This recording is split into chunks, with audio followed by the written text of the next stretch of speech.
വെളിപ്പാട് പുസ്തക പഠനം പാർട്ട് നമ്പർ 20. സഭാ കാലഘട്ടത്തിലെ അവസാനത്തെ സഭയായ ലവോദിക്ക സഭയിലേക്ക് നാം എത്തിയിരിക്കുകയാണ്. വെളിപ്പാട് പുസ്തകം 3-ാം അധ്യായം 14 മുതൽ 22 വരെയുള്ള വേദഭാഗങ്ങളാണ് ലവോദിക്ക സഭയെക്കുറിച്ച് രേഖപ്പെടുത്തിയിരിക്കുന്നത്. ഏതാണ്ട് 1900 മുതൽ കർത്താവിൻ്റെ വരവ് വരെയുള്ള ആത്മീയ ചരിത്രത്തിൻ്റെ സംക്ഷിപ്ത രൂപമാണ് ലവോദിക്ക സഭ എന്ന് ചിന്തിക്കാം. BC 3-ാം നൂറ്റാണ്ടിൽ അന്ത്യോക്കസ് രണ്ടാമൻ തൻ്റെ ഭാര്യയായ ലാവോദിസിൻ്റെ പേരിൽ സ്ഥാപിച്ച പട്ടണമാണ് ലവോദിക്ക പട്ടണം എന്ന് പറയുന്നു. ഫിലദൽഫിയയിൽ നിന്ന് ഏതാണ്ട് 40 മൈൽ തെക്ക് കിഴക്കായി സ്ഥിതി ചെയ്യുന്ന ഈ നഗരം ഫലപുഷ്ടമായതും സമ്പൽ സമൃദ്ധമായതുമായിരുന്നു. അപ്പോസ്തലനായിരിക്കുന്ന പൗലോസിൻ്റെ സഹപ്രവർത്തകനായ എപ്പഫ്രാസോസിനാൽ ഈ സഭ സ്ഥാപിക്കപ്പെട്ടു എന്നാണ് കൂടുതൽ പേരും കരുതുന്നത്. പൗലോസ് ഈ സ്ഥലം സന്ദർശിച്ചതായി തെളിവില്ലെങ്കിലും സഭയെ വന്ദനം ചെയ്യുന്നതായി കാണുന്നുണ്ട്. കൊലോസ്യ ലേഖനം 4-ാം അധ്യായം 15-ാമത്തെ വാക്യത്തിൽ ലവോദിക്കയിലെ സഹോദരന്മാർക്കും നുംഫയ്ക്കും അവരുടെ വീട്ടിലെ സഭയ്ക്കും വന്ദനം ചെയ്യുന്നുണ്ട്. കൊലോസ്യ ലേഖനം 2-ാം അധ്യായം 1-ാമത്തെ വാക്യത്തിൽ നിങ്ങൾക്കും ലവോദിക്കയിലുള്ളവർക്കും ജഡത്തിൽ എൻ്റെ മുഖം കണ്ടിട്ടില്ലാത്ത എല്ലാവർക്കും വേണ്ടി എന്ന് കാണുന്നു.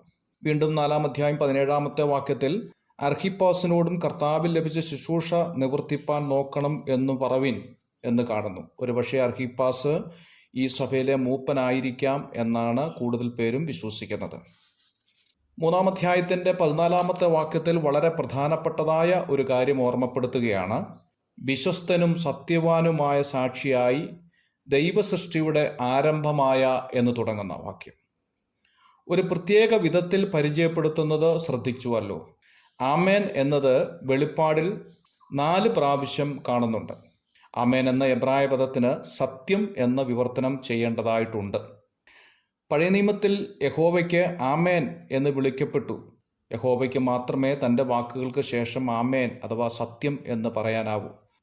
ഇവിടെ ക്രിസ്തുവിൻ്റെ ഔദ്യോഗിക നാമമായിട്ടാണ് ആമേൻ എന്നതുകൊണ്ട് ഉദ്ദേശിക്കുന്നത്. ദൈവത്തിൻ്റെ അവസാന വാക്കും പൂർണ്ണമായ വെളിപ്പാടും ക്രിസ്തുവാണല്ലോ. കൊലോസ്യ ലേഖനം 2-ാം അധ്യായം 9-ാമത്തെ വാക്യത്തിൽ അവനിലത്രേ ദൈവത്തിലെ സകല സമ്പൂർണതയും ദേഹരൂപമായി വസിക്കുന്നത് എന്ന് കാണുന്നു. തന്മൂലമാണ് ക്രിസ്തു ആമേൻ എന്ന പേരിൽ അറിയപ്പെടുന്നത്. യോഹന്നാന്റെ സുവിശേഷം 14-ാം അധ്യായം 6-ാമത്തെ വാക്യത്തിൽ ഞാൻ തന്നെ വഴിയും സത്യവും ജീവനുമാകുന്നു, ഞാൻ മുഖാന്തരമല്ലാതെ ആരും പിതാവിൻ്റെ അടുക്കൽ എത്തുകയില്ല എന്ന് കാണുന്നു. ക്രിസ്തുവിൻ്റെ എല്ലാ വാഗ്ദത്തങ്ങളും ആമേൻ ആണ്. 2 കൊരിന്ത്യർ 1-ാം അധ്യായം അതിൻ്റെ 20-ാമത്തെ വാക്യത്തിൽ നാം കാണുന്നു, ദൈവത്തിൻ്റെ വാഗ്ദത്തങ്ങൾ എത്ര ഉണ്ടെങ്കിലും അവനിൽ ഉവ്വ് എന്നത്രേ, അതുകൊണ്ട് ഞങ്ങളാൽ ദൈവത്തിന് മഹത്വം ഉണ്ടാകുമാറ് അവനിൽ ആമേൻ എന്നും തന്നെ. സത്യം സത്യം എന്നത് ആമേൻ ആമേൻ എന്നത് തുല്യമാണ്. യോഹന്നാന്റെ സുവിശേഷത്തിൽ ആമേൻ എന്നത് ഏതാണ്ട് 25 പ്രാവശ്യം കാണുന്നുണ്ട്. ഇതിനാൽ ഇതിൻ്റെ പ്രസക്തി എത്ര വലുതാണ് എന്നുള്ളത് നാം ചിന്തിക്കണം. 3-ാം അധ്യായത്തിൻ്റെ 15-ാമത്തെ വാക്യത്തിലേക്ക് വരുമ്പോൾ ഉഷ്ണവാനുമല്ല ശീതവാനുമല്ല എന്ന പ്രയോഗം കാണുന്നുണ്ട്.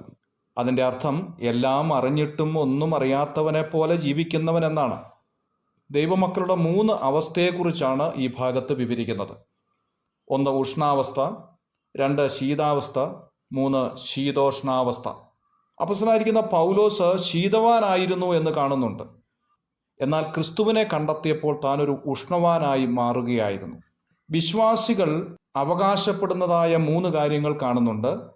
ഞാൻ ധനവാനാണ്, എനിക്കൊന്നിനും മുട്ടില്ല, ഞാൻ സമ്പന്നൻ എന്നാണ്. എന്നാൽ ഇതിന് മറുപടിയായി കർത്താവ് പറയുന്നത് 5 കാര്യങ്ങളാണ്. നീ നിർഭാഗ്യവാനാണ്, നീ അരിഷ്ടനാണ്, നീ ദരിദ്രനാണ്, നീ കുരുടനാണ്, നീ നഗ്നനാണ് എന്നും കാണുന്നു. ഈ ഭാഗത്തിൻ്റെ വിവരണം അടുത്ത പാർട്ടിൽ നമുക്ക് ചിന്തിക്കാം. God bless you.